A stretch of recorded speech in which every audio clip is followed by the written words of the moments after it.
Yes. तो दोस्तों आपने ये देखा उस शॉर्ट्स में कि जो वेट लिफ्टर थे वो उस वेट को लिफ्ट करने की कोशिश कर रहे थे और लिफ्ट नहीं कर पा रहे थे। बट लास्ट में जिस कैंडिडेट ने उसको लिफ्ट किया उसने एक हाथ से एक साइड में पकड़ के उसको लिफ्ट कर लिया इजीली।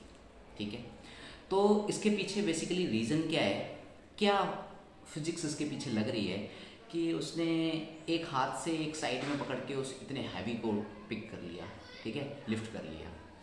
तो इसका मेन जो रीज़न है ना, वो मेन रीज़न है सेंटर ऑफ मास। ठीक है, सेंटर ऑफ मास है क्या? सेंटर ऑफ मास का मतलब होता है कि कोई एक बॉडी है आपके पास, उस बॉडी का समस्त द्रव्यमान, समस्त मास किस जगह सेंटर्ड है। ठीक है, वो केंद्रित कहाँ पर है। ठीक है, एक चीज़ याद रखेंगे कि अगर किसी बॉडी में अगर उसका एक सिरा भारी है एक सिरा हल्का है, तो हमेशा याद रखिएगा स्टूडेंट्स कि जो सेंटर ऑफ मास होता है वो भारी वाली साइड खिसक जाता है। ठीक है, अगर उस जो आप वेट लिफ्ट कर रहे हैं उसमें दोनों साइड सेम मास होते तो वो सेंटर से पकड़ लेता, क्योंकि सेंटर ऑफ मास कहाँ होता है, बिल्कुल उसके बीच में। लेकिन आज स्थिति में वो सेंटर ऑफ मास बीच में तो था नहीं, क्योंकि एक साइड तो एक प्लेट लगी हुई थी और एक साइड में 4-5 प्लेटें लगी हुई थी, तो एक साइड वेट ज़्यादा था। तो सेंटर ऑफ मास जो है उस पूरे सिस्टम का, उस पूरे निकाय का, वो सेंटर में तो नहीं है, वो कहाँ है, वो शिफ्ट हो गया। जब वो शिफ्ट हो गया किधर, एक साइड में, और वो किधर शिफ्ट होगा, जिधर मास कैसा है, ज़्यादा। ठीक है, तो उस मास ज़्यादा होने के कारण सेंटर ऑफ मास शिफ्ट हो गया इधर। लेकिन वो और कैंडिडेट्स क्या कर रहे हैं, वो बीच में से पकड़ के उठाने की कोशिश कर रहे हैं, लेकिन सेंटर ऑफ मास इधर शिफ्ट हो गया, यानी इधर बहुत ज़्यादा भारी हो गया, वो इधर बहुत ज़्यादा भारी हो गया। इसका मतलब अगर वो सेंटर ऑफ मास को जो सेंटर रोड पे हुआ है उसको अगर बीच में लेके आएंगे तो आसानी से उठा सकते हैं। यही उस लास्ट वाले ने किया। इसको एक्सप्लेन करने के लिए दोस्तों आपके लिए एक एग्जाम्पल मैं लेके आया हूँ, देख सकते हैं। देखिए, जैसे मेरे पास एक ये स्केल है, ठीक है।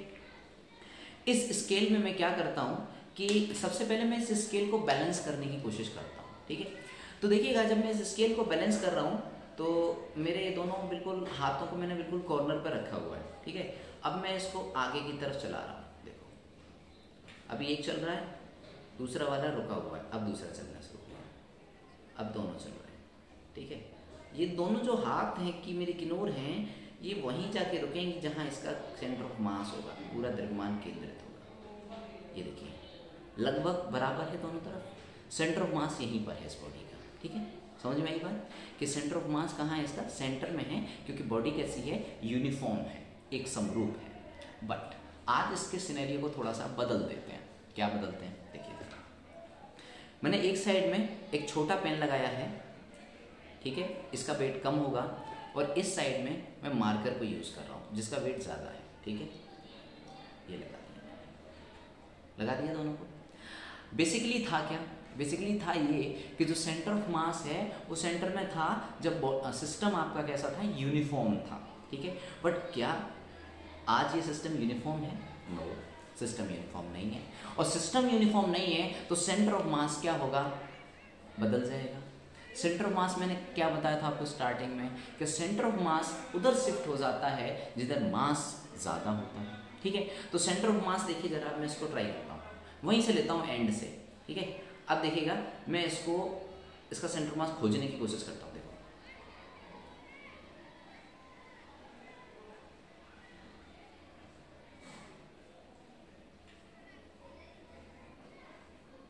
देखिए देखिए ये स्केल जो है वो 12 इंच का है, और अभी ये जो बैलेंस हो रहा है ना, मेरा हाथ जहाँ पर मैं बैलेंस कर पा रहा हूँ इस चीज़ को, वो बैलेंस हुआ है मेरा 4.5 पे।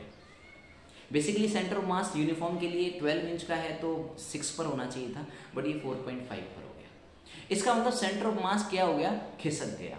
किस वाली साइड में, जिस साइड मास क्या है, ज़्यादा है। यही सेम एग्जाम्पल उस वेट लिफ्ट वाले सिस्टम में है। सेंटर ऑफ मास, मैक्सिमम मास जिस साइड है उस साइड शिफ्ट हो जाता है, तो उस साइड अगर आप बल ज़्यादा लगाएंगे तो आप उसको आसानी से उठा सकते हैं, जैसा कि लास्ट वाले वेट लिफ्ट कैंडिडेट ने किया कि लास्ट में एक हाथ से ही उसको पिक कर लिया। तो आई होप स्टूडेंट्स और मेरे प्यारे दोस्तों, आपको ये समझ आ गया होगा कॉन्सेप्ट सेंटर ऑफ मास का। तो ऐसे ही अमेजिंग कॉन्सेप्ट्स के लिए प्लीज़ सब्सक्राइब मॉडर्न फिजिक्स